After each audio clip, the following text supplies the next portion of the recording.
Nahatag na rin po ng mga youth representatives natin dito ang increasing incidence of smoking and alcohol drinking. At nagsisimula po yan sa alcohol drinking and smoking ng mga kabataan. Meron na po tayong syntaxes, pero I think dapat na-realize ng ating pamahalaan na kapag tumataas ang incidence of smoking, incidence of alcohol drinking, it means na hindi na epektibo ang current rate ng taxes nyo. It means kailangan itong i-adjust. And bakit po ito importante? Dahil ang taxes may dalawang function na sinuserve. One is to discourage the behavior of smoking and alcohol drinking. Pangalawa, it generates revenue. At bakit napaka-importante ang revenue? Because the sin taxes are the primary sources of revenue for PhilHealth. Napaka-importante niyan dahil kung titingnan natin ang datos ng PhilHealth, 19% lamang ng mga kabataan natin ang nakikinabang sa paggamit ng PhilHealth. Ang PhilHealth po ay hindi lamang pang emergency.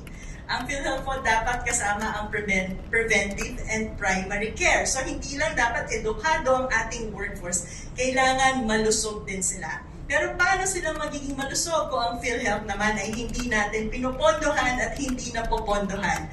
Ilang taon na pong issues to at kasama natin si Ma'am Crisel, nag-file ng case dyan kasi one time, binigyan ng zero budget ang PhilHealth. Last year, it's 50 billion. This year, sinasabi nila bibigyan ng 76 billion na kulang dahil hindi sinusunod ng budget department at ng executive branch kung ano ba ang nararapat sa PhilHealth.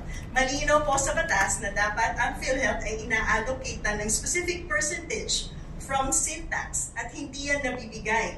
May specific share din ang PhilHealth from PCSO and PAGCOR at hindi rin yan nabibigay. At ayon sa batas, kung may difference ba mula sa mga specific allocations ito, dapat pinupondohan yan ng gobyerno. So ang nakakalungkot po, ang majority ng pagpa-finance ng PhilHealth ay nanggagaling lamang sa direct contributors o mga manggagawa. Nakakalungkot po yun, no? Because the health insurance system of the Philippines is a social contract. Tayo mga manggagawa, we contribute our premium. In exchange, the government will then have to provide their counterpart in funding the indirect contributors. In indirect contributors, hindi ibig sabihin hindi sila nag-aambag. Nag-aambag sila through their consumption. But government has to allocate that money for PhilHealth. So paano po nating aasahang magpa-function ng PhilHealth katulad ng report nila? By May 2026, ubus na yung pondong inallocate ng gobyerno para sa PhilHealth.